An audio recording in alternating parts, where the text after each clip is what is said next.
अस्सलाम वालेकुम, क्या हाल है। आज है 15 फरवरी और देख सकते हैं आप बहुत रोशन खूबसूरत दिन। मैं भी आज छत पे आई हूँ बालकनी में अपने क्लिनिक की सेकंड फ्लोर पे। जो रूम्स हमने रखे हुए हैं ना, क्या कहते हैं, बर्थडे पार्टीज़, कोई पर्सनल मीटिंग, फ्रेंड्स गैदरिंग वगैरह के लिए ना, तो ये हमारा ये फ्लोर है। तो उसकी जो बालकनी है बहुत खूबसूरत है, उसमें मैं खड़ी हूँ और बहुत प्यारी धूप, खूबसूरत रोशन सुबह है। अच्छा, एक ना जो हमारी ज़िंदगियों में बड़ा मुश्किल काम लगता है हमें, और अक्सर हम नहीं करते, ठीक है, और कर लें तो बहुत ज़्यादा करेक्शंस हो जाए। जैसे आपको याद होगा वो कि हमें लगता है हम कभी कभी ट्रैक से उतर गए, लेकिन मुझे लगता है कि पगडंडियाँ जो है ना, वो सारी जब एक मेन रोड पे चढ़ती हैं तो वो जो पगडंडियाँ जो होती हैं ना, उन पर भी सफ़र ज़रूरी हो जाता है।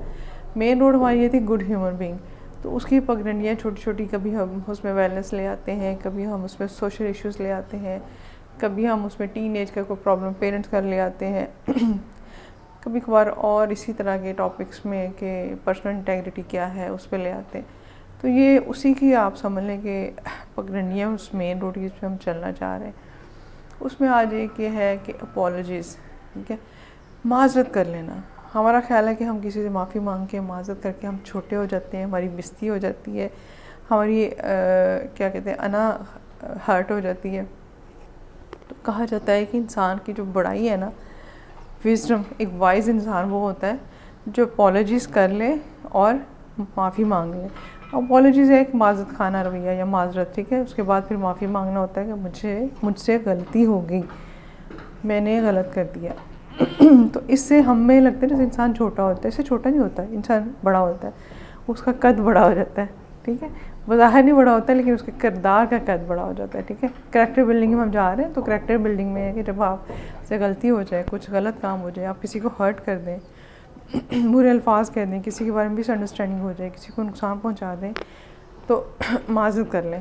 अच्छा, ये मैंने नोट किया है, आपने भी नोट किया होगा कि जब हमसे गलती हो जाती है हमें अंदर अंदर पता होता है हमने गड़बड़ किया, हमने किसी फ्रेंड की चुगलियाँ की हैं, किसी को दूसरों के सामने लेट डाउन किया है, उसकी बुराइयाँ की हैं, उसका नुकसान किया है, हमें पता होता है। फैमिली में किसी का किया है वो भी हमें पता होता है दिल में ना थोड़ा सा गिल्ट हो रहा होता है, लेकिन हम माफ़ी मांगते हुए हमें जान जाती है, हमें लगता है जैसे हमारी बड़ी बेइज्जती हो जाएगी, हमारा करैक्टर छोटा हो जाएगा।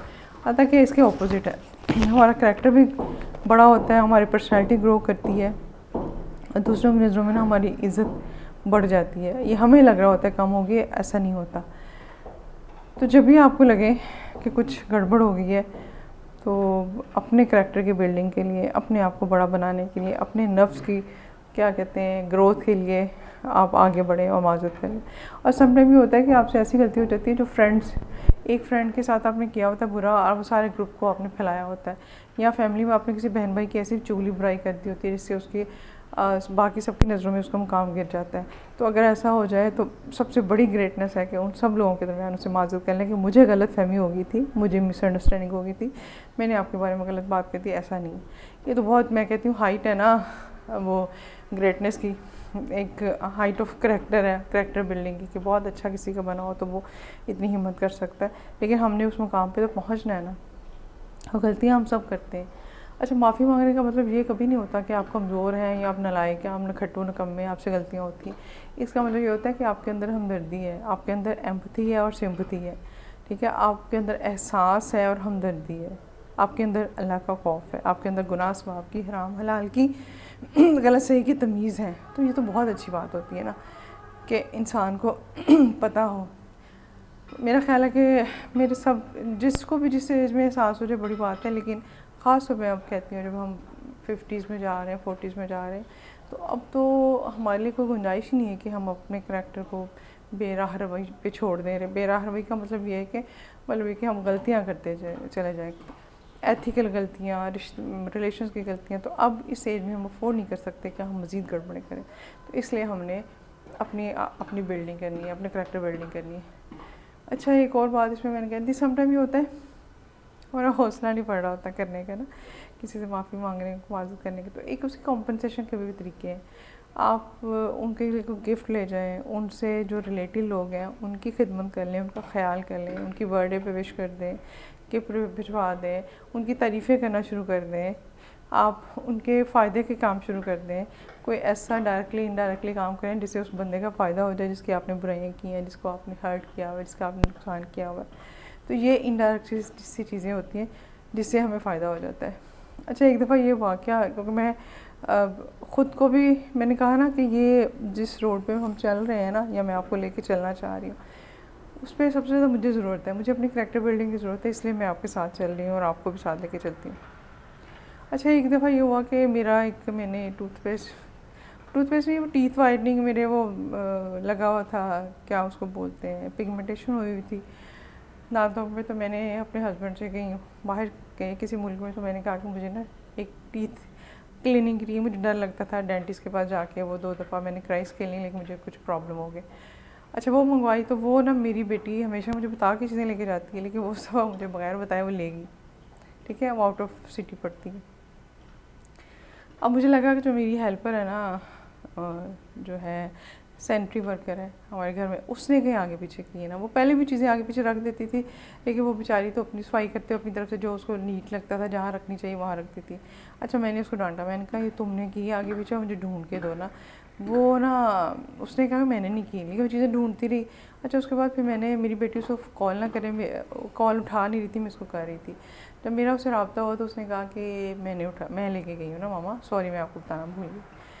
अब मुझे इतनी शर्मिंदगी, इतना मुझे गिल्ट कि मैंने उसको, बच्ची को, जो है मेरी हाउस हेल्पर है, मैंने उसको रुलाया। अच्छा, मैं जाके उसको सॉरी किया। पहले तो दिल में सोचा करूँगी अब, फिर मैंने कहा नहीं, ये थोड़ा सा टाइम मैंने गुजार दिया, तो मैंने ना ढीठ बन जाना है। मैंने कहा ना खैर है, जो होगा सो हो गया, बस जो उसको जाने दो। मैंने जाके उसको सॉरी किया, उसको मैंने गले लगाया, मैं 2 दफ़ा बोला, मैंने कहा मुझे माफ़ कर दो, मुझसे गलती हो गई, मुझे पता नहीं था कि मेरी बेटी लेगी, वो बगैर बताए लेके गई है, पहली दफ़ा उसने ऐसे किया, वरना वो हर चीज़ मुझे बता के लेके जाती है। तो उसने कहा कोई बात नहीं, फिर मैं जाके कहा, मैं कहा सॉरी, मुझे माफ़ कर दो। फिर मैंने कुछ उसको फ्रूट श्रूट दिया खाने को। तो उसके बाद हमारे अच्छे रिलेशन हो गए ना, मेरी और मेरी जो है हाउस हेल्पर, उससे और ज़्यादा अच्छा ताल्लुक़ बन गया। अब मुझे अपने अंदर ना एक इतनी अच्छी फीलिंग आई, इतना अच्छा एहसास हुआ ना, कि शायद जो उस पर चुप रह के मुझे जो अंदर एक गिल्ट रहना था ना, वो उसने मुझे ज़्यादा तंग करना था, वो माज़रत ने मुझे ना पुरसकून कर दिया।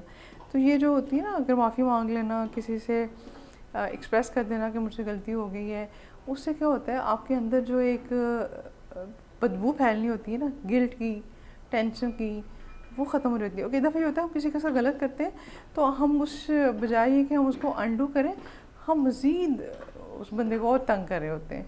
मतलब हमारे अंदर ना गंदगी फैलती जाती है, इंतकाम की, शर्मिंदगी की आग जो है ना, कई दफ़ा ये हमें और बेशर्म और ढीठ बना देती है।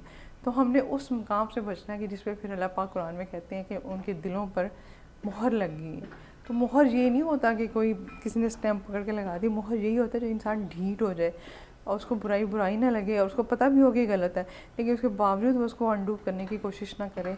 तो अल्लाह पाक हमें उस मोहर से बचाए, और अल्लाह ताला हमारी ज़िंदगी में आसानियाँ करें और हमें राह रास्त पे रखें, बल्कि मैं कहती होती हूँ जन्नती रास्ते पे लेके चलें।